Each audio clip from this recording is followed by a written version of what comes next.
नमस्कार दोस्तों, मेरे इस चैनल पे आप सभी का स्वागत है।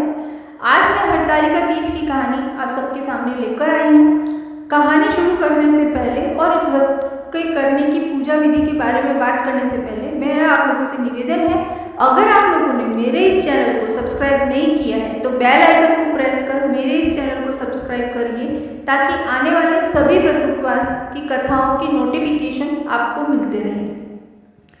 हरतालिका तीज, जिसे हम केवड़ा तीज के नाम से भी जानते हैं, यह व्रत राजस्थान, गुजरात, मध्य प्रदेश इन सभी राज्यों में किया जाता है।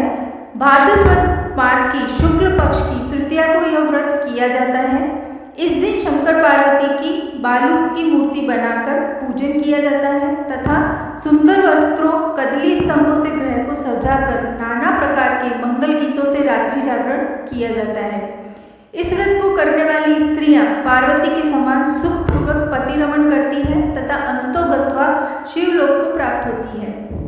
इस दिन महिलाएं पूरा दिन उपवास रखती है, रात में जागरण करती है तथा सुबह सूर्योदय के बाद में वह भोजन ग्रहण करती है।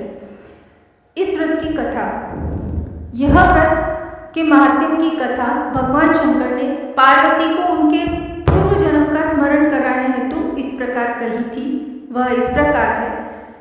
भगवान शंकर पार्वती जी को बोलते हैं कि जब पार्वती माता ने हिमालय पर गंगा तट पर अपनी बाल्यावस्था में 12 वर्ष की आयु में अधोमुखी होकर घोर तप किया था, तब उनकी कठोर तपस्या को देखकर उनके पिता को बड़ा ही कलेश होता था।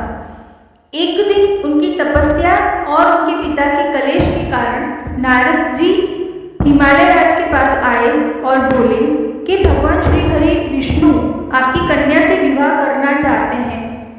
उन्होंने इस कार्य हेतु मुझे आपके पास भेजा है। यह प्रस्ताव सुन तुम्हारे पिता हिमालय राज ने सहर्ष स्वीकार कर लिया। इसके बाद नारद जी ने श्री हरि विष्णु के पास जाकर हिमालय राज का प्रस्ताव कहा कि वह अपनी पुत्री पार्वती का विवाह उनसे करना चाहते हैं। विष्णु जी ने भी उनके विवाह करने को राजी हो गए।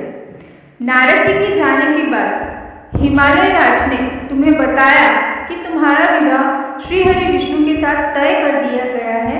यह अनहोनी बात सुनकर पार्वती को बहुत दुख हुआ और वह जोर जोर से विलाप करने लगी। एक अंतरंग सखी के द्वारा विलाप का कारण पूछने पर माता पार्वती ने उन्हें सारा वृत्तांत बता दिया कि मैं भगवान शंकर से विवाह करने के लिए कठोर तप कर रही हूँ। उधर मेरे पिताश्री श्री हरि विष्णु के साथ मेरा संबंध करना चाहते हैं।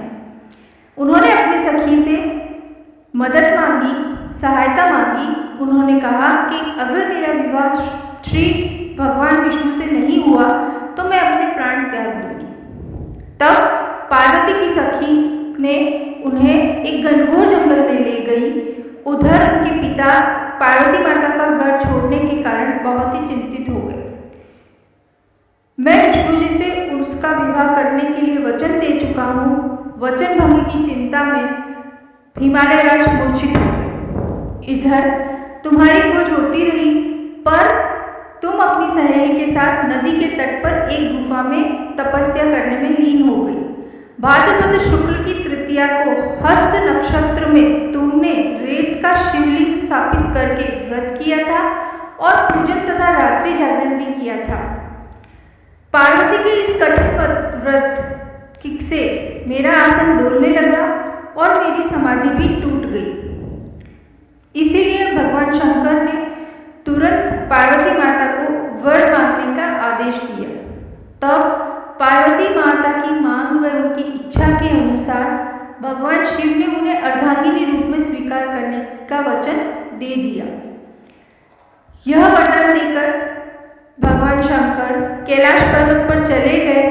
प्रातः होते ही पार्वती माता ने समस्त पूजन सामग्री नदी में प्रवाहित कर अपनी सहेली के साथ व्रत का पारण किया।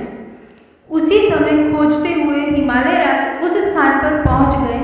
बिलखते हुए पार्वती से पूछा कि तुम्हारे घर छोड़ने का कारण क्या है। तब माता पार्वती ने उन्हें बताया कि मैं शंकर भगवान को पति रूप में वरण कर चुकी हूँ परंतु आप मेरा विवाह श्री हरि विष्णु से करना चाहते थे, इसलिए मुझे घर छोड़कर आना पड़ा। मैं अब आपके साथ इसी शर्त पर घर चलूंगी कि आप मेरा विवाह श्री हरि विष्णु से न करके भगवान शंकर से करेंगे।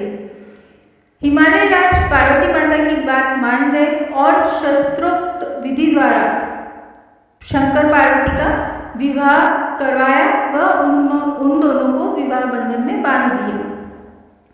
इस व्रत को हरतालिका इसीलिए कहते हैं कि पार्वती की सखी उससे पिता के घर से हर घर घनघोर जंगल में ले गई थी।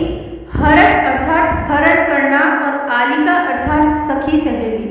हरतालिका हरत प्लस आलिका यानी कि शंकर जी ने पार्वती से यह भी बताया कि जो स्त्री इस व्रत को परम श्रद्धा से करेगी उसे तुम्हारे समान ही अचल सौभाग्य की प्राप्ति होगी।